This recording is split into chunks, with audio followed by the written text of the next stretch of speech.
Welcome to the Black Paper. My name is Ndukwe Onoha. And I'm Cheta Wanze. It's been an interesting few days. How's it, Cheta? Yeah, very interesting. We are recording outside our usual time because both of us had events that basically took us away from from regular programming. Yeah, but now we're back, and the issues that the podcast try to focus on for some reason never leave. So carry on, we must. We must. Now, Cheta, today we want to talk about. We want to do something slightly different from our normal format, even though it's still related. Normally, we will talk about the news or the news item making waves in the UK at the moment and look at how it affects our communities. However, on this episode, we want to talk about some man who, by his actions and many inactions, has directly made it possible, and if that's the phrase, or has been a cause for us being here and for us moving our families here, starting this podcast at some point, but just has been a source of pain to millions and millions of Nigerians. On the 13th of July, news got out that former President Muhammadu Buhari had passed on in a London hospital, and it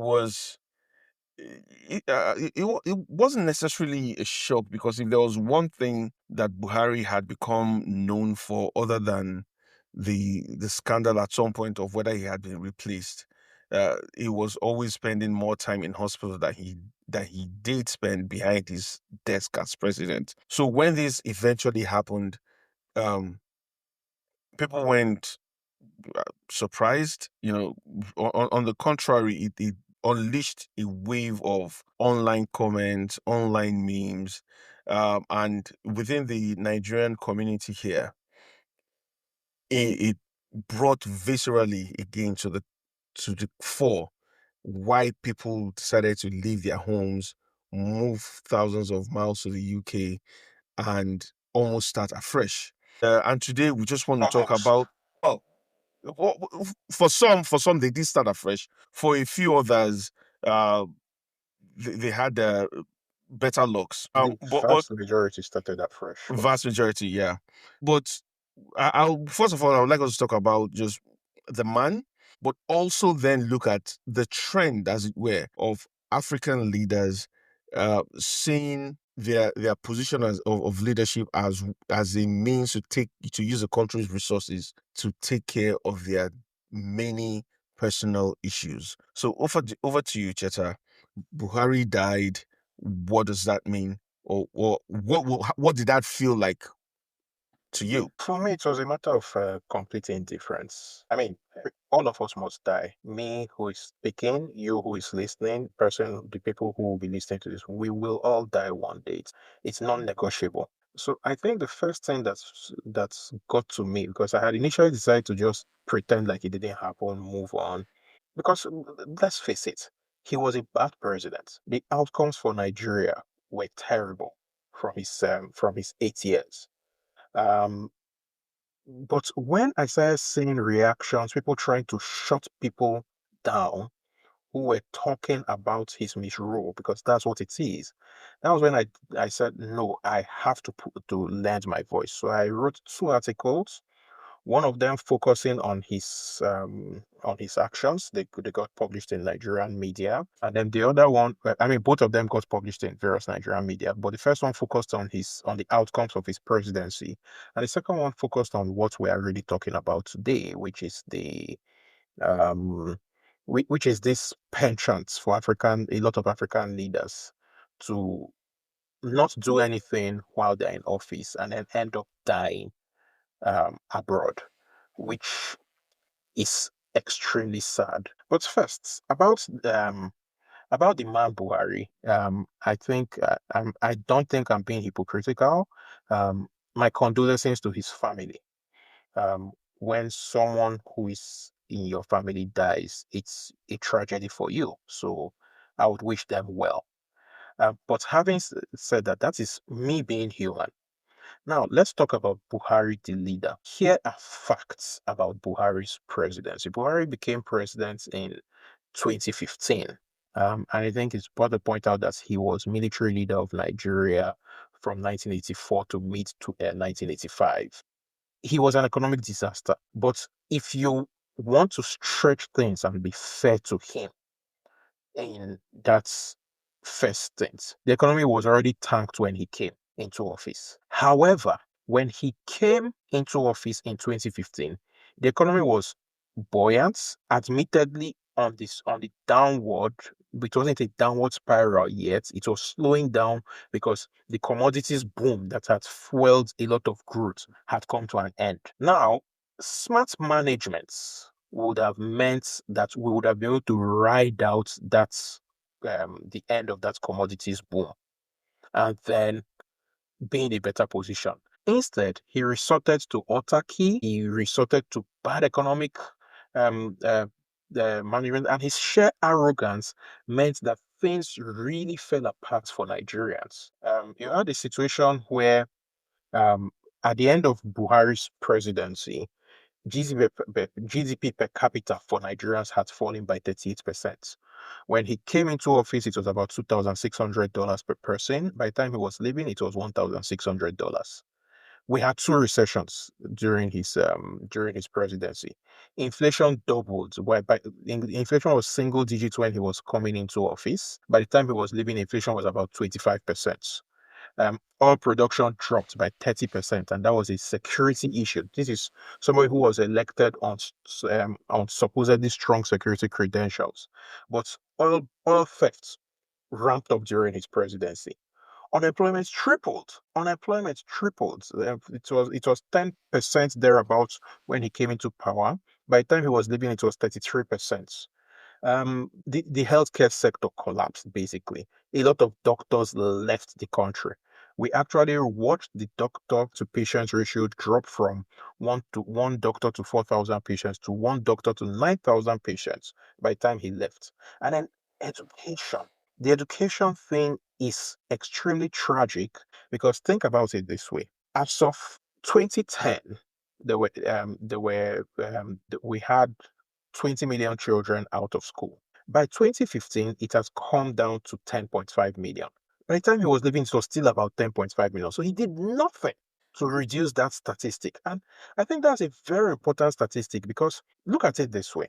A boy or a child, not just boys, a child who at age 7 in 2017 was supposed to enter school but did not get into school because of whatever reason would have been 15 by the time Buhari was leaving office and will be 17 now. And that child did not go to school. That child is going to be a problem for all Nigerians for the rest of his life. The share of education into the national budget fell from 10.7% in 2015 to 4.95% by the time Buhari was leaving office. I mean, those figures are poor.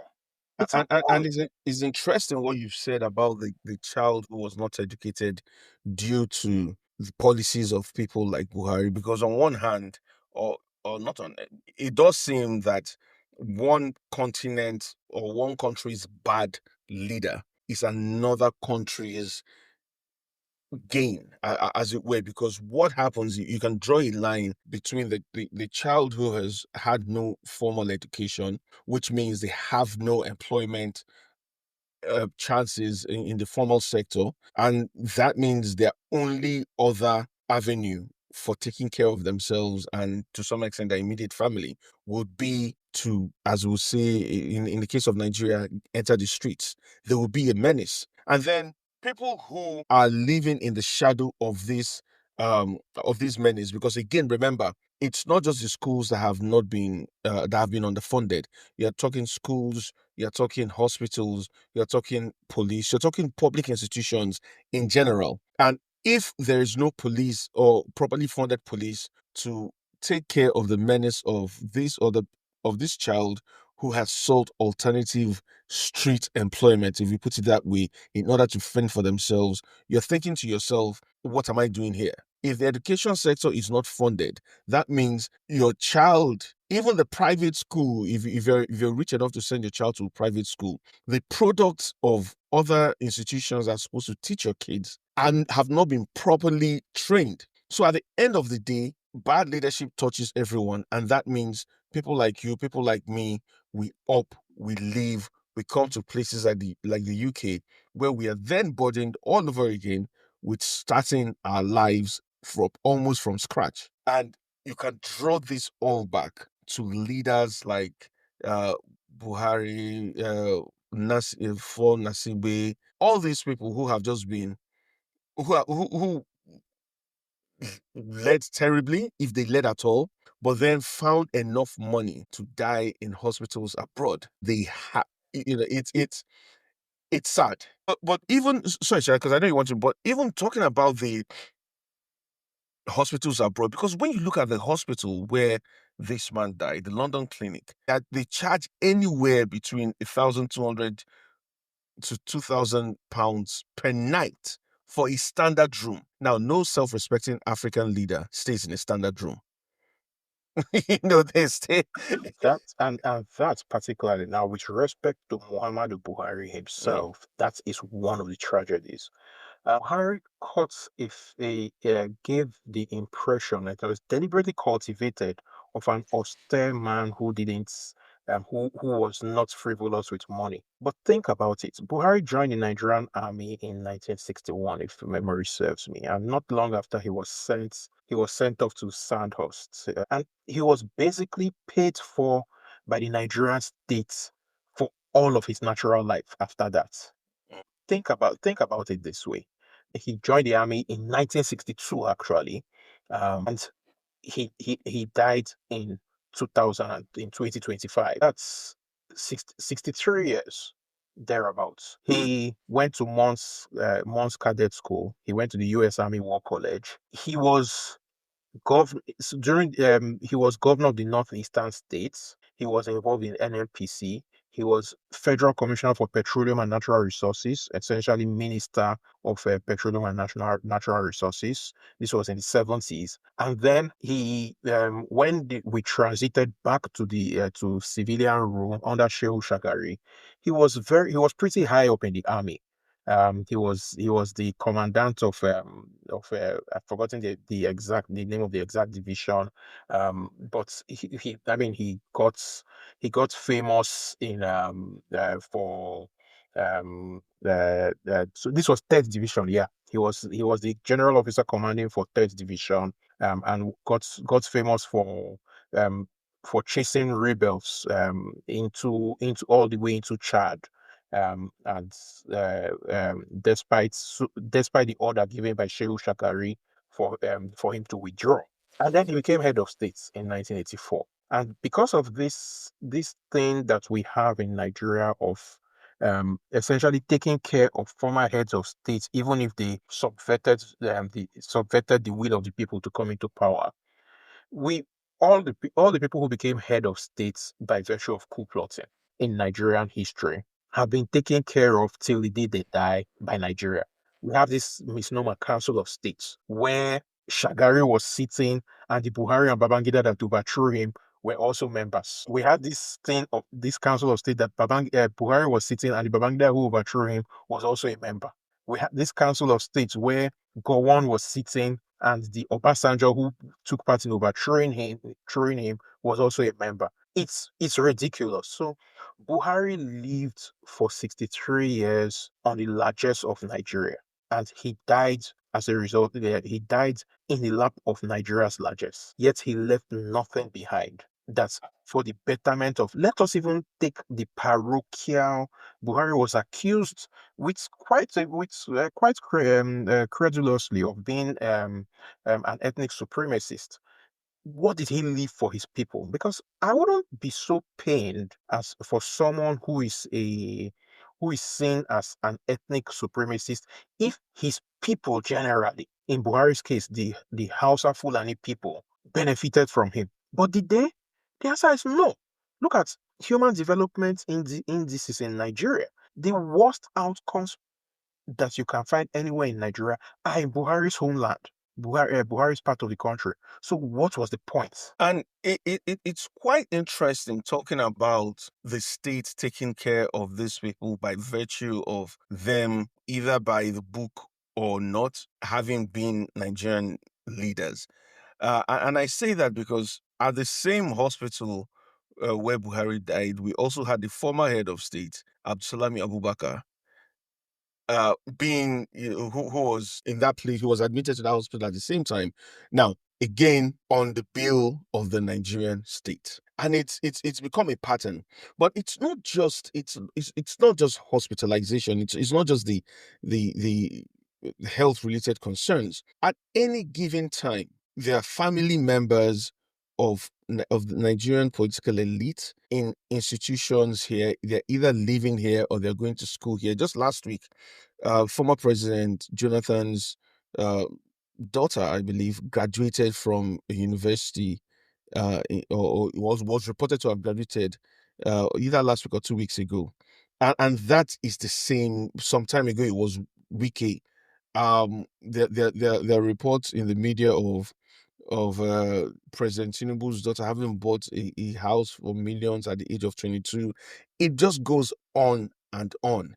And the thing is, at what point do you say to yourself, how is it that one, the the the UK and other countries in the West who uh, who pride themselves as being these champions of democracy and power to the people and all that have become havens for spending the wealth of countries by leaders who are taking them, arguably some would say, not by the book, and they're comfortable. But then on the other part, which is even more concerning and which is also the biggest or the bigger picture for our podcast, how do they not manage to see, or is it that they do not care, that by allowing by these leaders making turning their country's finances into their personal pocket money, they are increasing the likelihood, and not just the likelihood, the certainty in some cases of people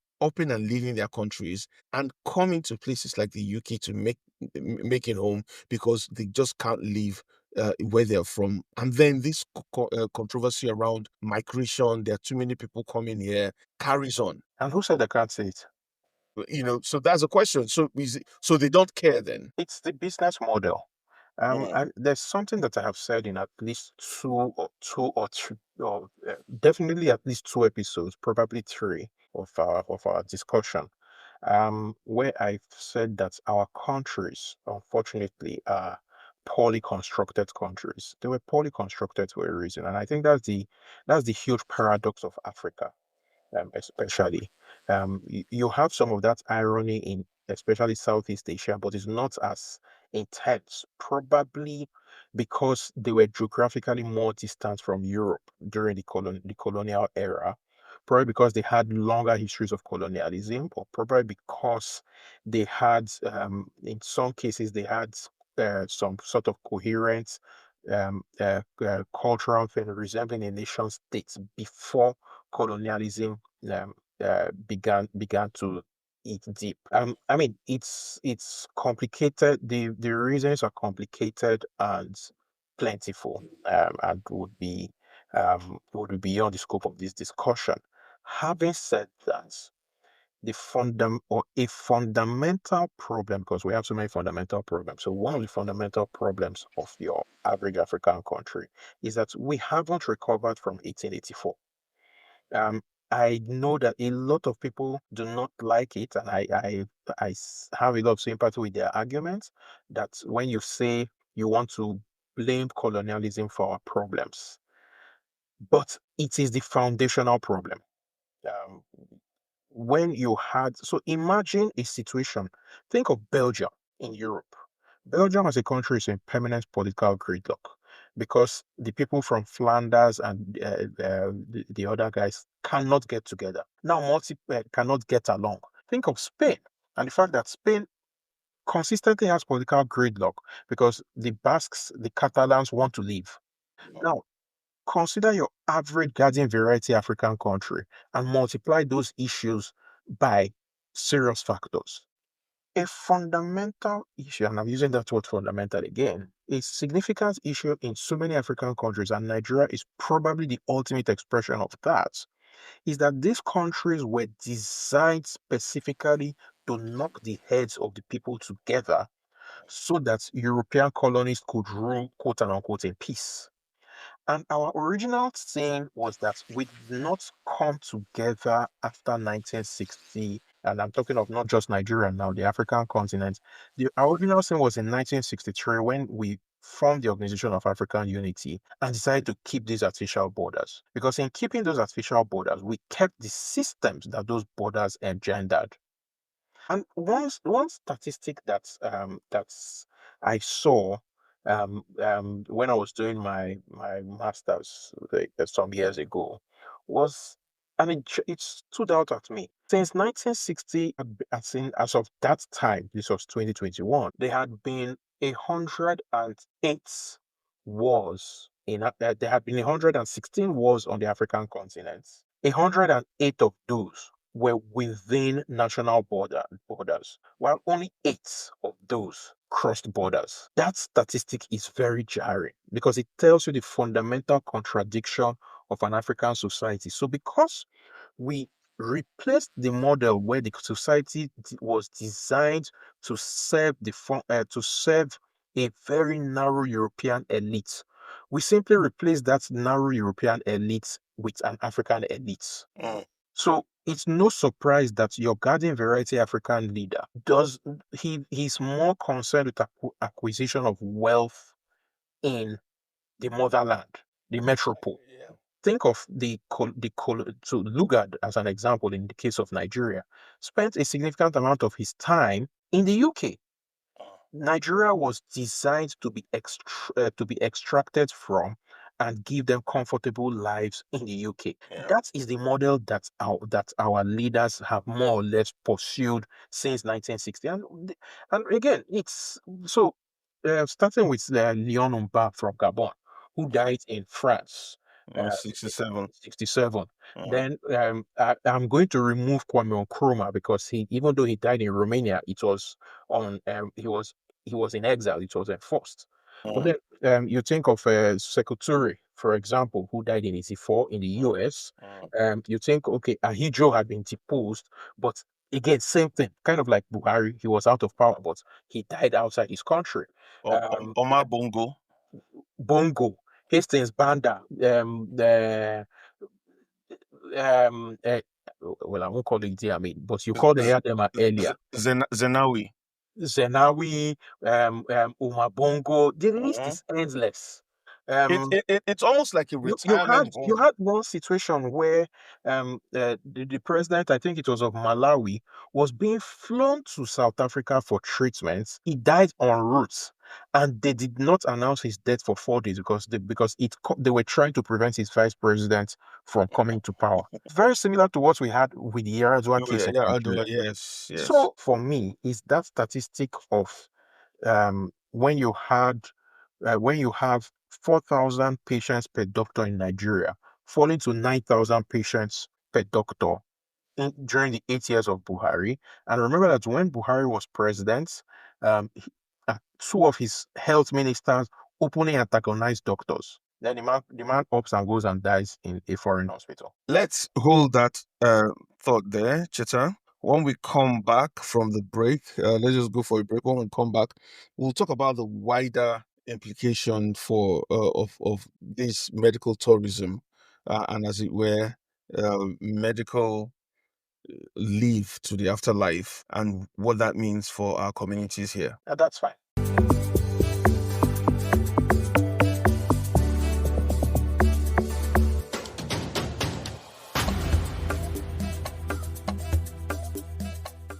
Welcome back to the Black Paper. My name is Ndukwe Onoha. My name is Chotawanze. All right, so in the first half, we spoke generally about the death of President Buhari, who joined a long list of other African leaders. Yeah, and it seemed like even when it comes to dying abroad, he wasn't particularly exceptional in that as well. There were others who had done that well ahead of him. It seemed to be a playbook for being an African leader. But what I want to touch on now, Cheta, is the role the UK plays or does not play in enabling this bad behavior. Because when you when you look at it, there's an incentive, it seems, for the UK if they maintain the status quo. Economically, the African elites contribute billions to UK private healthcare and to real estate. But even more than that, there's a brain drain aspect. And benefits. The NHS, 25% of doctors are foreign trained uh, doctors, including Africans, and this is the NHS alone. So you're sat there to play the role of an advisor to the British Prime Minister, and along comes these two guys yapping away on their podcast, saying perhaps the UK should look at its incentives or regime to African leaders and look at stopping it so that they don't come to seek treatment here and maybe die here or invest in real estate or whatever. What do you say to that? Nothing. I see. I think we have a serious problem um, from our mindset back home, in the sense that we keep expecting foreign countries to act in our own interests. No, they are out for their own interests. So think about it this way. Um, you have a situation where you have moved to the UK, you are working in the UK, you're paying tax in the UK. The UK uses that tax revenue to get a better life for their people. Nigeria has lost your tax revenue. I still work in Nigeria, so but I mean my family is in the UK, so I'm still spending money in the UK. The UK benefits. So at the end of the day, it's a net benefit. Buhari was in that hospital before he died for I think 2 months. Mm. Thereabouts. So a back of the envelope calculation, and what I was told was that he was the room he was in was about £3,600 per night. Wow. So, of course, as I said earlier, no self-respecting African leader stays in a standard room. Yes, it does. It just doesn't happen. £3,600 per night, back of the envelope calculation, 2 months. Let's assume a month of 30 days. That's 60 60 days. days, yeah. That would be £216,000 that was spent. That got into the hospital coffers. Now, what is corporation tax? Because that's revenue will be taxed. I think it's subject to VAT, ba? So let's assume that figure includes VAT. So that's 20%, isn't 20% it? on top, yeah. So that's £43,200 into the coffers of the government. We've not talked about other things like food, or the people who Food, were the entourage as the well, because entourage. he's You not know, traveling alone. if they traveled alone, so money was spent in the UK economy in that 2 months that they would not have gotten otherwise. It's a good deal for them. Mm. So I don't hold it against them. The people who think about it this way. Buhari as leader spent how much, budgeted how much for the national for the not the national hospital now, the State House Clinic Yeah. in Abuja. Was it a total of what, 15 trillion naira over the 8 years? Yet he didn't bother to use it. Throughout his period as head of state, he kept coming to the UK. In fact, he had his famous 104-day stay He spent a in total of the UK. 230 days. Mm. He spent a total of 230 Cumulatively, days cumulatively over the yeah. 8 years. But at some point, he had 104 days unbroken. Now, this was as a Nigerian president. So, I need to correct myself. 15 mm, billion naira was what was allocated to the mm, State House Clinic over the course of his 8 years, not trillion. Yeah, but 15 billion naira, however you look at it, at current exchange rates, and bear in mind that back then the exchange rate was more favorable, but at current exchange rate, that's about $10 million. And yet, he couldn't be bothered to use it. His wife even complained during while they were in the presidential villa. His wife complained that this state house clinic that they were spending so much on is not up to is not befitting for them. So it is a problem.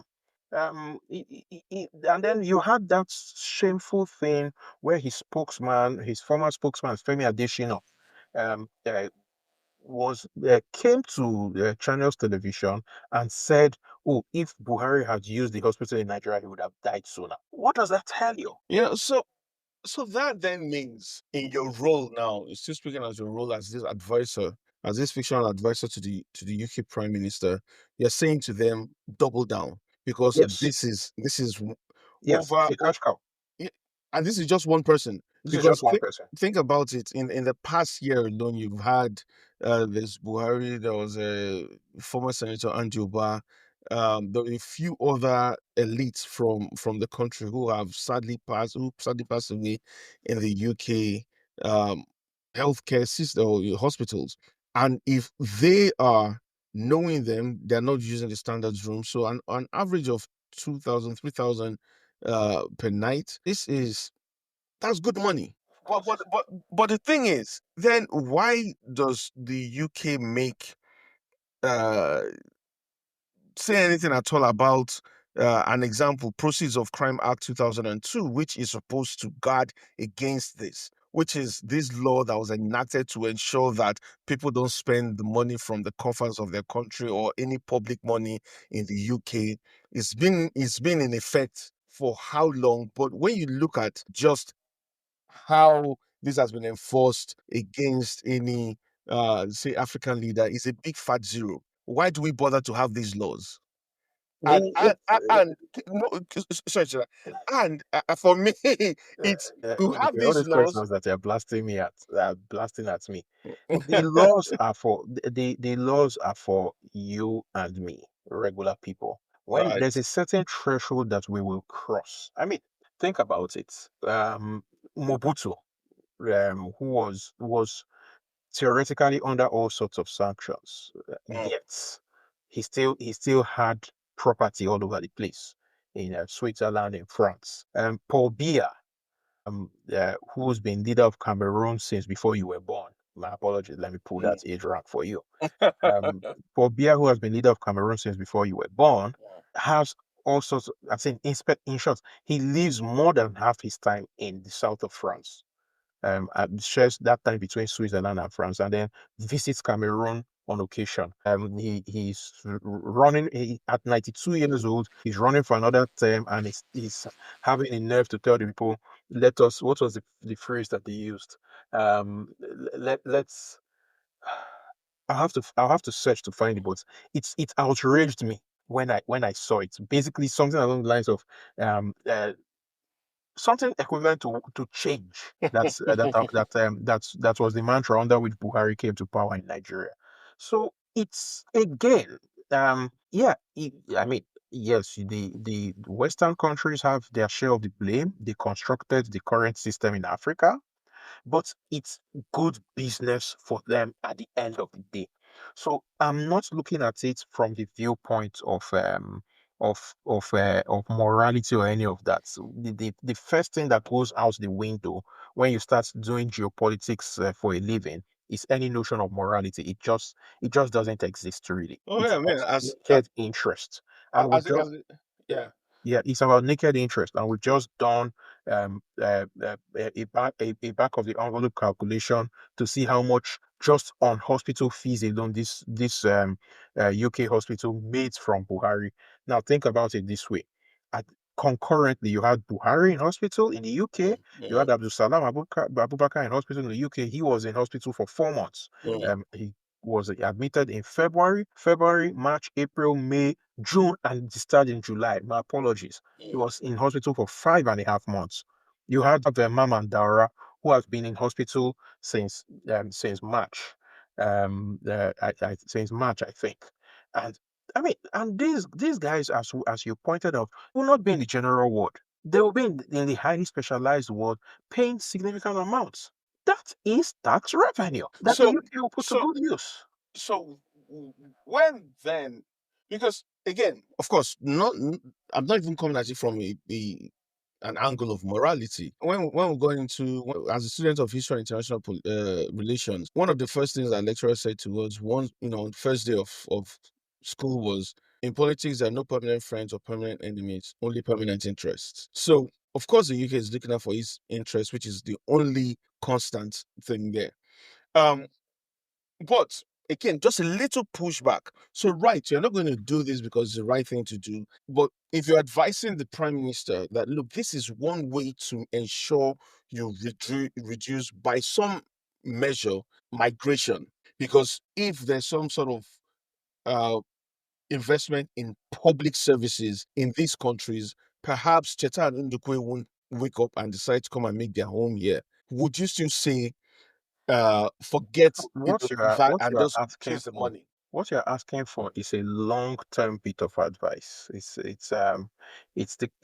so investing in, and this is something we talked about when we had JB on, Mm. and we talked about the long-term effects of, for example, cutting the aid budget.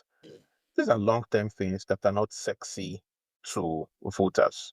You must understand that compared to their counterparts or their predecessors from 2 generations ago, the current breed of Western politicians only think in terms of electoral cycles. So, because they're only thinking of the next election, they're thinking of what will they do, or the kind of things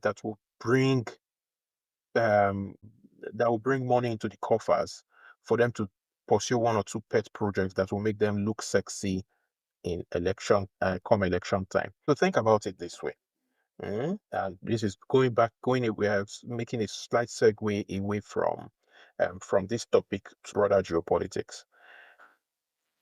If politicians were thinking of the long term, when Israel attacked Iran about a month ago now, they would have all gathered to reprimand Israel, because, and we trashed it out in the episode that we talked about it. Yeah. Because the long-term effect of what Israel did in Iran would be probably to create another refugee wave which would affect Europe deeply. But no, they didn't gather to reprimand Israel. Instead, they doubled down on support for Israel and called on Iran to stop causing trouble when it was Iran that got attacked.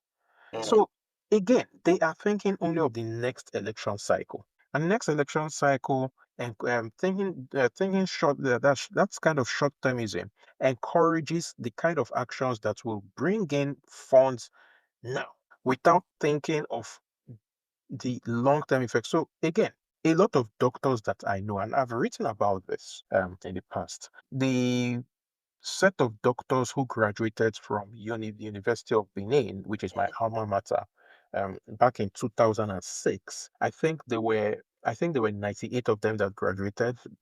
Um, but as of the time that I wrote that article, and this was back in 2018, there were only 6 left in Nigeria. And I think since then, another 2 have left. That kind of attrition, which um, takes us back to that statistic that I pulled up of where the collapse of the medical sector in Nigeria from 1 doctor per 4,000 patients to 1 per 9,000 patients. That kind of attrition guarantees that every member of the Nigerian elites and will go abroad for treatment. And every middle class Nigerian who can will leave, because the middle class Nigerian cannot afford to hop on a plane whenever he has a headache. The member of the elite can. So the middle class Nigerian's only other option will be, let me move myself permanently to the place where me and my children will get better treatment. And it's, again, of course, it's not just Nigerians. It's repeating itself across the This continent. is, yeah.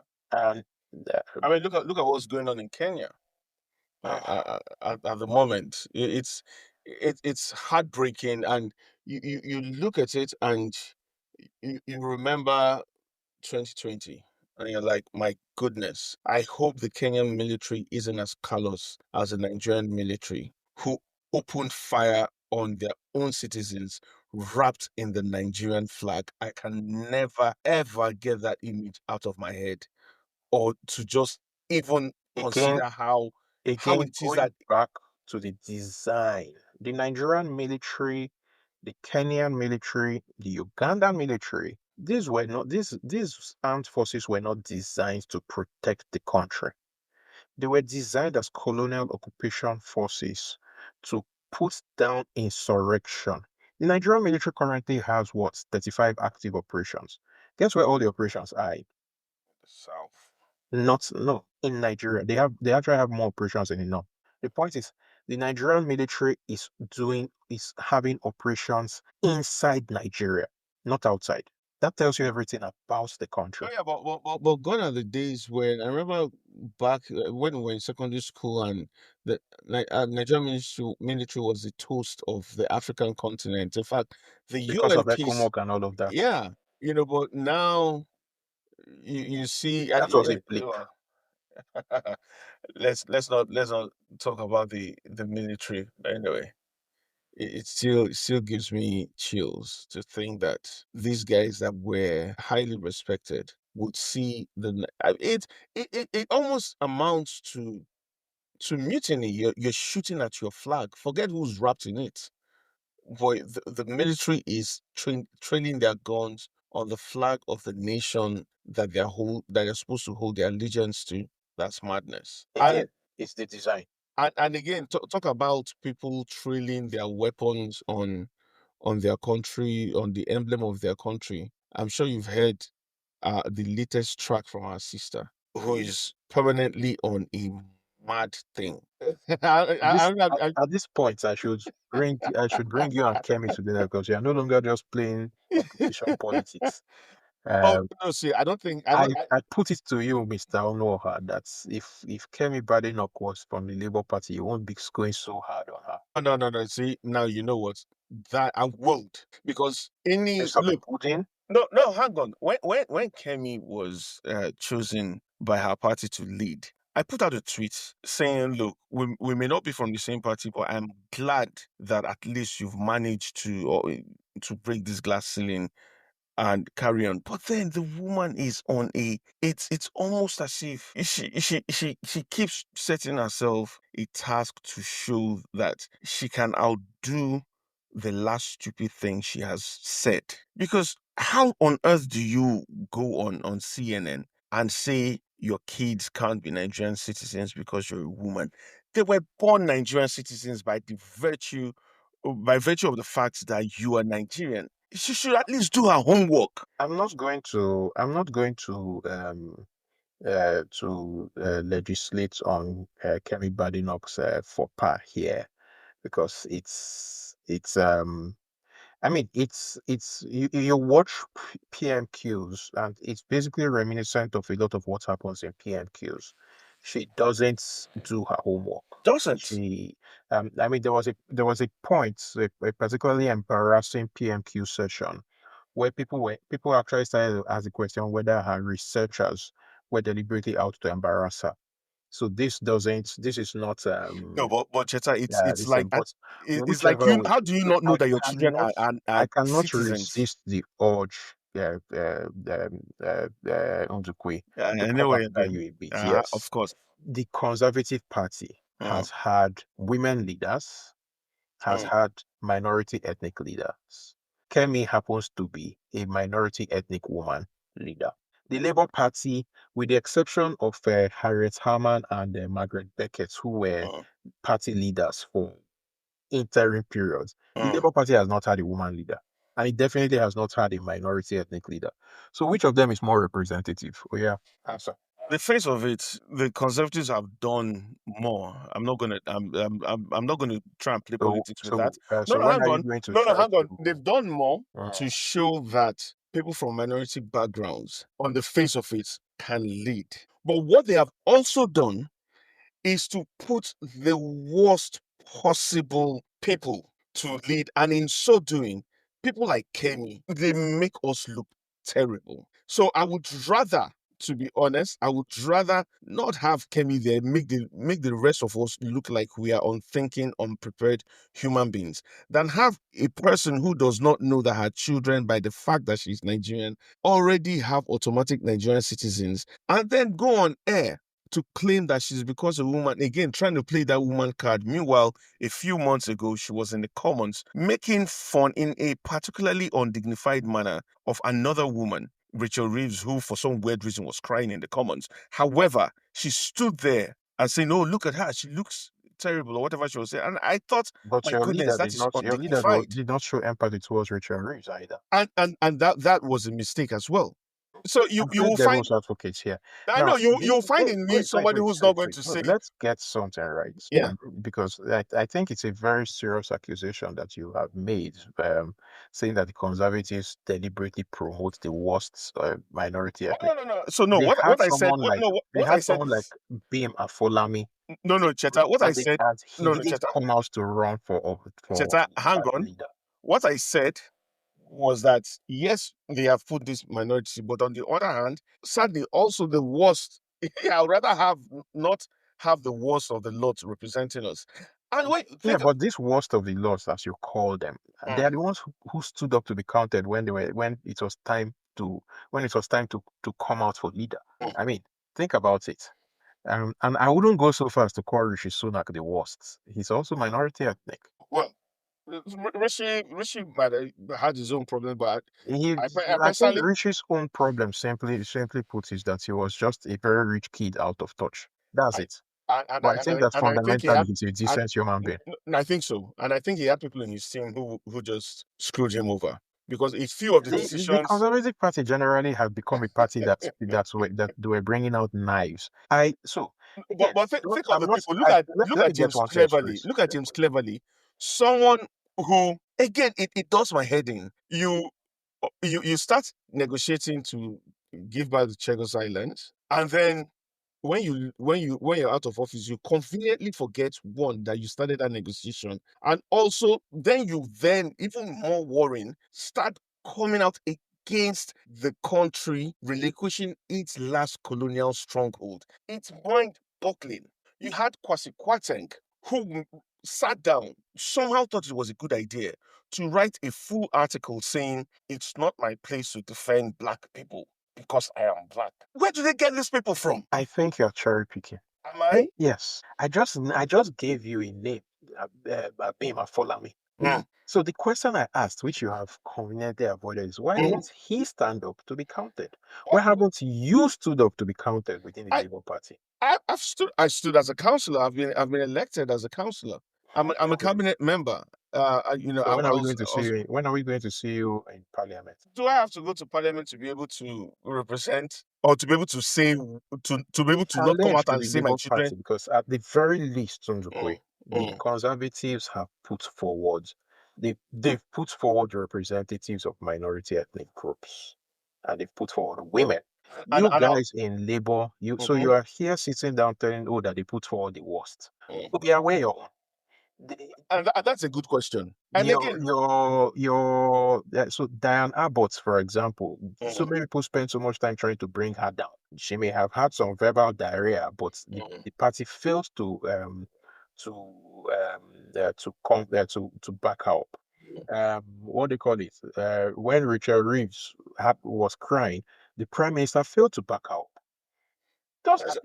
And see, yeah, and no, you've Cheta, admitted that it was a mistake, yeah, but I will still point it out. fair But point. so somehow we have segued because of your pet peeve towards Kemi It's, and it's, her it's it's putting not her a mouth pet. on. It's not a pet peeve. You say good morning to Kemi and she says, "Oh, look, let me tell you something bad about Nigeria and Nigerians." There's something fundamentally wrong with how that woman sees her roots to power. It's not by dragging down We all know that she's not Nigerians. going to get into power, so Anyway, that's I mean, if I'm sure that deep down she knows if she manages to still be leader by the end of she Christmas. won't be leader by 2029. Anyway, I'm looking at closer. I'm looking at December. Anyway, look, Cheta, we've managed thanks to you reminding me about my being in Labour Party. We've managed to segue.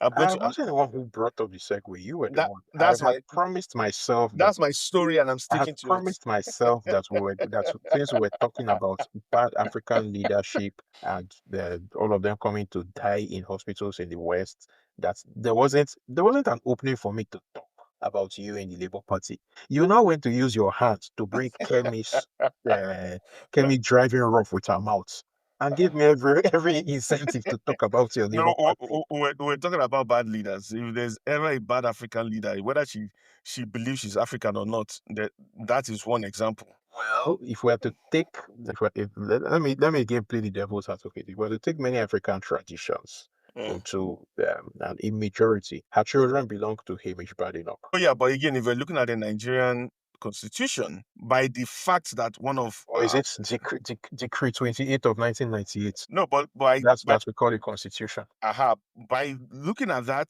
her children are automatically Nigerian, and for the fact that I she think we doesn't, both agrees that for the fact that she does not know that, she I talks went to the ignorance. world stage to open her mouth, as you say in Nigeria, open her mouth, wow, to show her ignorance.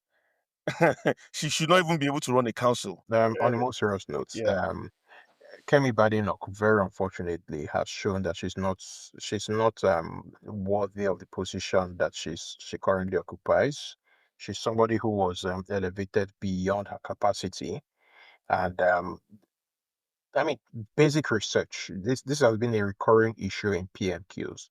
That basic research, a far more competent opposition leader. Imagine if Ed Davey, for example, was the main leader of the opposition.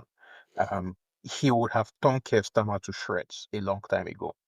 But Kemi has just been unable to. I think can someone manages to hold right? What we can say about Ed Davis is that he has a different style, a different approach, which And undermines. David does his research, but he tends to focus a bit more on foreign policy issues in his interventions Mm, this environment. Yeah, in yeah, PMQs. kids. Yeah, I think he has two questions in PMQs, while Kemi has five. yeah. So she has more latitude. Again, I think that if Ed Davey had five questions, he would tear Keir Starmer to shreds because there's a lot to tear Keir Starmer about for. Starting with the fact that he doesn't seem to stand for anything. Don't worry, you don't have to answer that so I don't remove the whip from you. No, well, no, no. What I will say is that he's managed to get better at speaking though. He's much more improved, an improved version of a public speaker now than when he first started. And I think given the chance to stand against Ed, and he has had some pretty good comeback against Ed Davey. But yes, I agree. Ed David does his research, and his mild-mannered approach on this or seems sometimes to hide some pretty good punches. So It does. he's quite one to look out for. But anyway, Chacha, we've managed to come round to our sister, but let's go back to the main topic. Are there any last words with regards to, as you so eloquently put it, African leaders coming to the UK and other international places to die? There's this meme that was going around about a decade ago, and it was attributed to Vladimir Putin, although I never found any evidence to corroborate that he actually said that. And the meme basically said that Africa is a graveyard. There are people go out to other parts of the world to live their lives, contribute, and then when it's time to die, they go back home to get buried. Um, I think that um, bears a lot of expression in our African leaders who go abroad to die because they are always brought home at great expense to the Mm. States to be buried. And it's ironic. So you live your life not improving the conditions of your people, and then when you are out of power or even in power and ill, you go outside. It's a resource drain to our countries. It gives bigger latitude for leadership vacuums and thus instability. I spoke of the example of the Malawian leader who was being flown to South Africa to and died on the way, and it cost. And then those of us from Nigeria have the example of Umar Yar'Adua. Yeah. It raises big questions on governance priorities, and there's also the concerns of transparency. Till now, nobody knows what exactly Buhari died of. We know he was ill. for a very long time. He was ill throughout his presidency. Till now, nobody knows what it was. Of course, there are ethical considerations as well, because you are benefiting from advanced healthcare in other countries while your citizens lack basic medical services. I think most importantly, and the last point I'll raise is symbolic impact. It's all well and good to talk about African rising. Well, nobody really talks about African rising anymore, but people talk about you want black people to have pride, to be I'm a proud black man. These little kind of things, how will the world respect us Yeah, if we have no respect for if we have ourselves. no respect to ourselves? Well, well, that's a pretty good and I do agree. Um, I'll just say for me, even though you've said it's long-term thinking, but then when's the best time to start making long-term plans, if not now? I would say to members of the African heritage communities in the UK that if we're ever looking at process of holding these leaders to account and making sure that they invest public funds for the public good and not spend them in UK hospitals or in France or whatever where they're paying above £3,000 a night until they die, then we do need to get involved by writing to MPs here, telling them to ensure that the UK steps up its act in enforcing the Proceeds of Crime Act 2002 and other related laws that will help in stopping these African leaders from basically pocketing their nation's resources and spending them elsewhere. Because in the long run, it will help not just save lives of people back home, but also ensure that more people see an opportunity in their home countries and are not fleeing to come and have you use us as political pawns here. So what I would say is get involved because one way or the other, whether now or in the long run, we have our opportunities to put pressure on this government to make sure that proceeds of the money from back home are not spent here. Whether they see it as a priority, that's left for time to tell. However, we can start putting some of that pressure, and who knows, we might see progress. Okay. Onto this last sentence. This sounded like a very well rehearsed and prepared political speech. On your mandate, I stand. Eh? Life is politics, Cheta. Life is When are you politics. coming to run for governor? So that we can come and campaign for you. Maybe you help me do my On your research. mandate, I shall stand. Cheta, see you at the next one.